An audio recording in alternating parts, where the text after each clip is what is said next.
Tikrai 9, stiprus 9.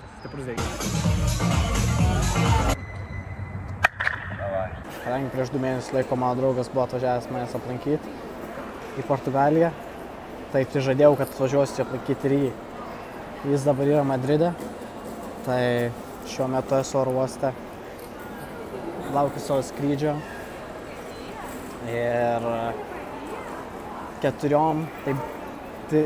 dienom, tokiom pilnom, būsiu Madride ir pasižiūrėsiu kaip Ispanija, kaip viskas. Šiaip labai įdomu, nes turėjau važiuoti į Madridą kaip Erasmusas, bet kadangi nebuvo vietų, tai tada pasirinkau Portugaliją. Tikiuosi šiai neblogas video, toks labai skiriasi šitas video nuo praeitų, kuriuos esu daręs, tai čia toks vlogas, galim taip sakyti. Visi praeiti 3 video buvo susijęs su futbolo tema, o šitas labiau kelionės, pažintinis atsiminimui. Tikiuosi patiks.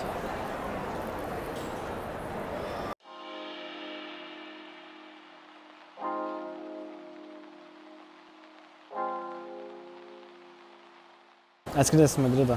Iš karto varysiu į savo Airbnb, kokį pasiėmiau. Ten paliksiu kuprinę ir planuosi yra iškart važiuoti, iškart eiti patūsinti. Tai tikiuosi viskas taip ir pavyks. Reikėtų pamiegoti, bet gal ne dabar, gal lėktuve. O gal ir dabar, nes jau labai traukia ant miego. Tai jeigu nieks nepasikeis, turbūt susitiksim Madride.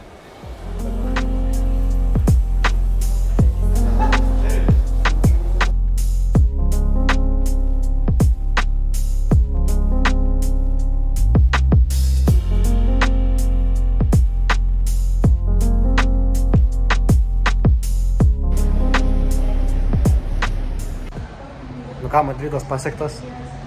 Biškį per anksti iš oro uosto išėjau, nes buvo atidarytos durys, exit parašyta, galvoju, gerai, čia reikia eiti, o tos durys buvo į parkingą, tai galvoju, nu išsikviesiu Uberį čia, tai atidarau programėlę, žiūriu, visas parkingas užblokuotas ir meta prie išėjimo, kurį aš paleidau, kurio nedariau. Tai dabar radau kelią per parkingą, einu į kitą pusę, kad išeičiau iš tos zonos ir važiuosiu į savo kambariuką. Skrydis buvo paprastas, toks lengvas, viskas gerai. Nebuvo daug turbulencijos, nieko, bet mano tikslas buvo per skrydį pamiegoti nors kažkiek. Ir prie mane sėdėjo 2 ispanės, tokios 13-14 metų, ir jos neužsičiaudamos kalbėjo žiauriai garsiai ispaniškai, labai garsiai. Aš susidėjau ausines, ne šitas, o laidinės. Ir nepagalvojau, kad neblokuoja taip gerai garsą. Ir aš tiesiog užsimerkiu akis ir girdžiu, kaip jos kalba. Ir visą laiką girdžiu, kaip jos kalba. Atsimerkiu po valandos laiko. Tai atrodė, kad skrydis 5 minutės, bet tos 5 minutės buvo visą laiką jų šnekėjimas.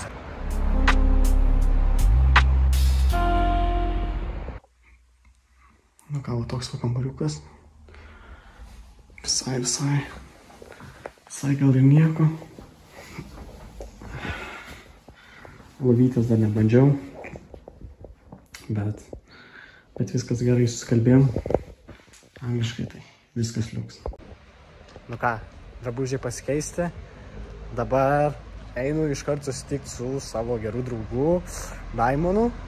Ir turbūt jau nuo šitos vietos neturėtų būti medžiagos. Konfidenciali medžiaga, kad mamai nereikėtų rodyti. Aš tikiuosi, kad čia baigsis.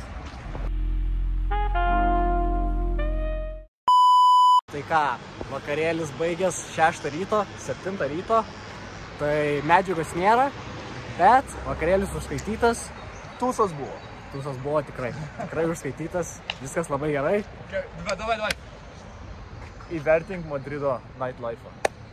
Madrido nightlife'as, sakyčiau, už Porto aukščiau, tai tikrai 9, stiprus 9. My home.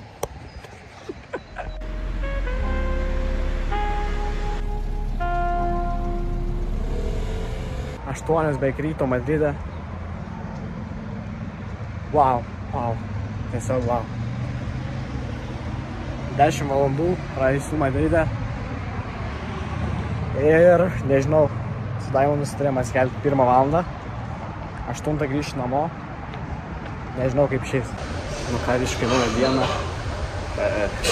Diena tai ta pati, bet išsimiegota, išeiti į lauką. Tai kol kas įspūdis toks, kad Madridas labai panašus į Lisaboną man. Su Porto nepalyginsi, nes Porto daug mažesnis, bet tikrai labai panašus į Lisaboną. Tai dabar važiuojam susitikt su Daimonu ir turėtų jis atrodyti man miestą. Po 5 valandų miego žiūrėsim kaip seksis. Vienukas nusipirktas, viskas gerai.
Gengė. Nu ką, atvedė Daimonas mane į Madrido rūmus. Sakė, čia yra 1200. Netoli 1200 kambarių. Atrodo tiesiog įspūdingai. Jaučiuos toks mažas prie šitos rūmus, kad, nežinau, labai gražu. Madridas po biškį pradeda nugalėti Porto grožį. Nors sakiau, kad Porto gražiausias miestas. Bet jau po biškį taip jau. Jau. Ima virš.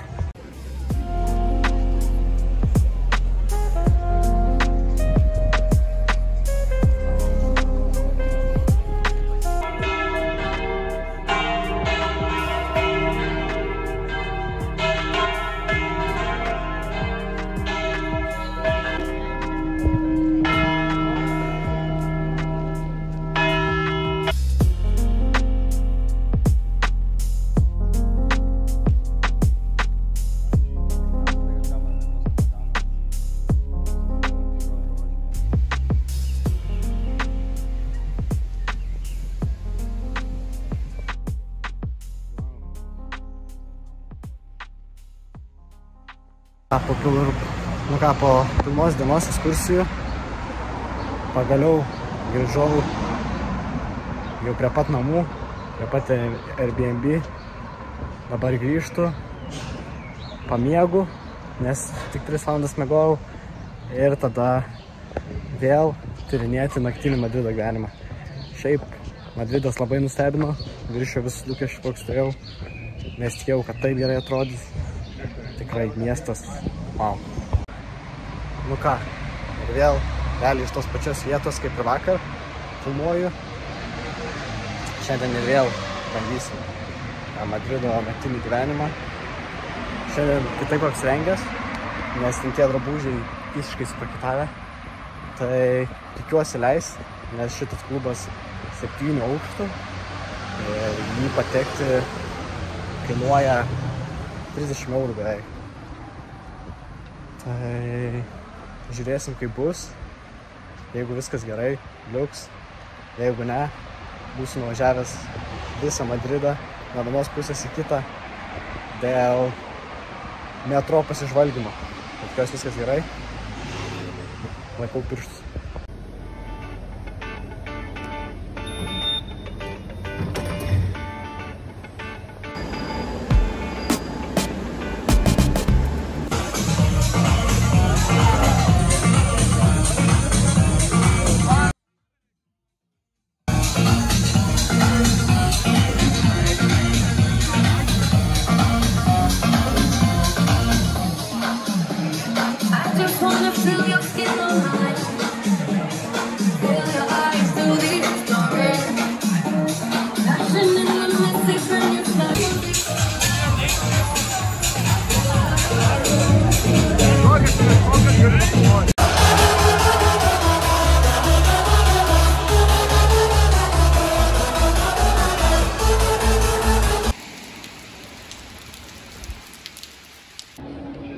Šiandien diena prasideda beveik 4 valandą, nes norėjęs gerai įsimiegoti. Kadangi vakar buvo blaivus vakarėlis, tai viskas gerai, puikiai savijauta. Važiuojam su Daimonu susitikti ir žiūrėsim, kur jis mums šiandien nuvers.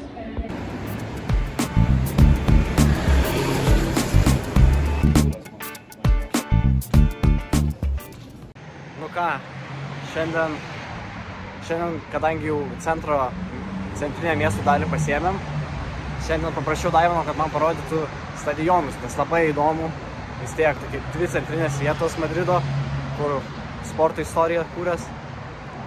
Tai dabar keliaujam į Santiago Bernabéu, paskui varysim į Atletiko stadioną. Jie abu yra skirtingose miesto dalyse, tai turėsim visai ilgokai pasivažinėti metro. Dar įdomus dalykas, tai nuėjom į thrift shopą, arba kaip lietuviai vadina labdarkę. Ir Lietuvoj viskas, sakykim, kainos 5 eurai, kažkas tokio. Portugalijoje tas pats, bet čia maikė kainuoja 20 eurų ir čia yra viena pigiausių prekių tame thrift shop'e. Tai kainų skirtumas labai didelis. Labai jaučiasi ant va tokių dalykų. Ant šiaip maisto produktų tai kainos labai panašios. Jeigu lyginsi su sportu, tai labai panašus.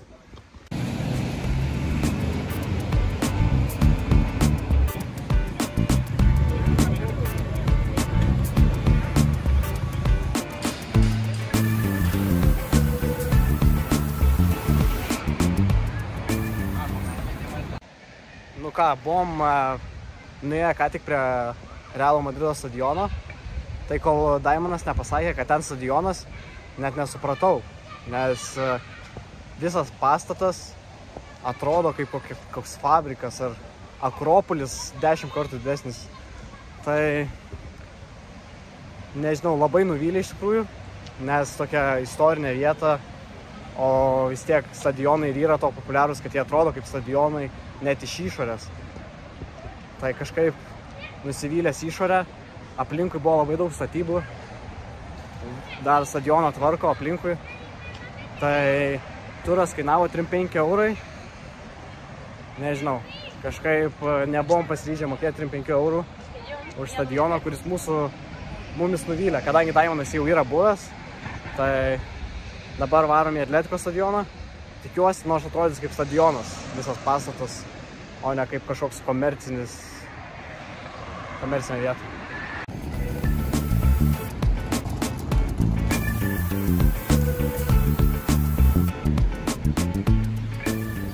Buvau sudaręs paveikslą apie Madridą vakar, tai dabar, kai vaikštom priemiesčiais, aišku, visai normalu, bet kai vaikštom priemiesčiais, atrodo visiškai ne Madridas. Supranti, kad Ispanija, bet architektūra, kokia buvo centre arba aplink centrą, labai skiriasi nuo čia aplinkinių rajonų.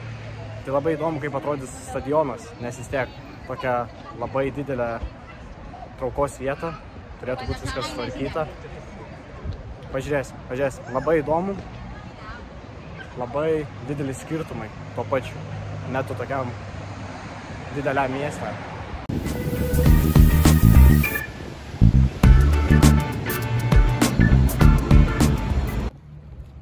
Čia jau iš karto tik atėjus gali matyti, kad čia stadionas. O čia jau kita kalba. Visiškai kita kalba.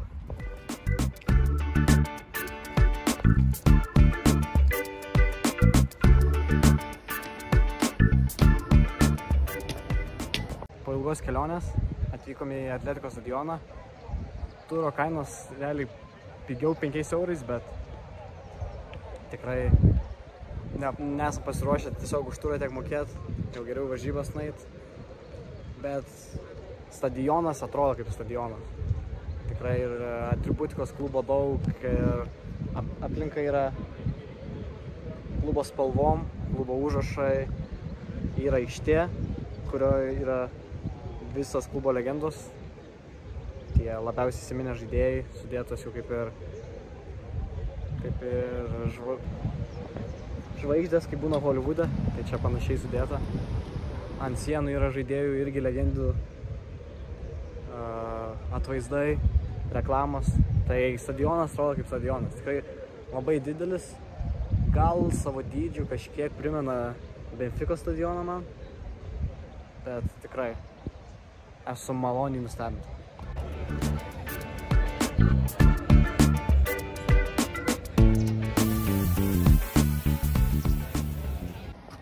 Čia gali matyti, kaip visos žvaigždės yra švarios. Ir Courtois, kuris dabar žaidžia Madrido Realą, yra tiesiog apspjauta, nuvaryta visur viskas. Tai klubo legenda, bet nelabai mėgstamas. Apėjom stadioną aplinkui, tai visas stadionas ir aplink esančias erdvės visiškai duoda tokį stadiono jausmą. Tu supranti, kad tu esi stadione, netgi jau dabar vėliava matos. Supranti, kad esi stadione, o ne kažkur kitur, net negalvoju apie kažką kitą. Visur Atletikos spalvos, aplinkui pilna visokių food truckų. Yra netgi vaikams žaisti padarytos erdvės su Atletikos spalvom, aišku, tai viskas visiškai kitaip. Turbūt toks vienas įspūdingiausių stadionų, nors net nebuvau viduj, bet iš išorės netgi toks labai didelis sudaro įspūdį.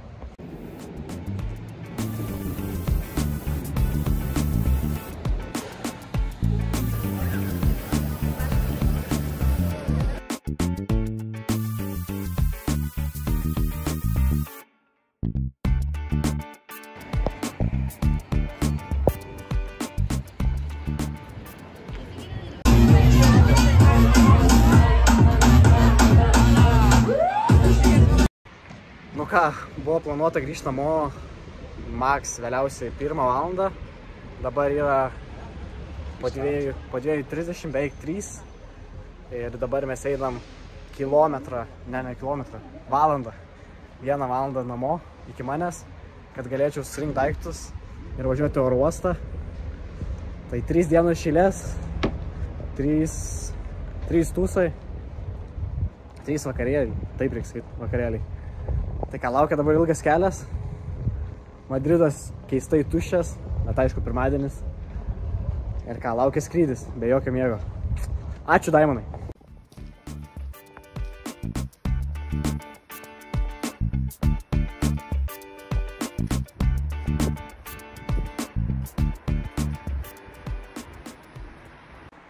Būti vieninteliam mieste tikrai yra kažkas keisto.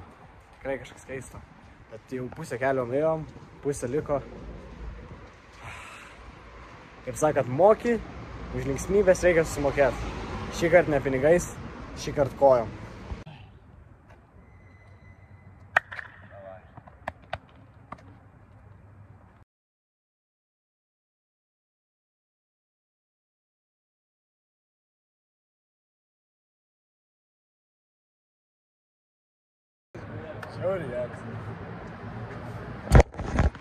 Let's apsiverksiu apsiverksiu.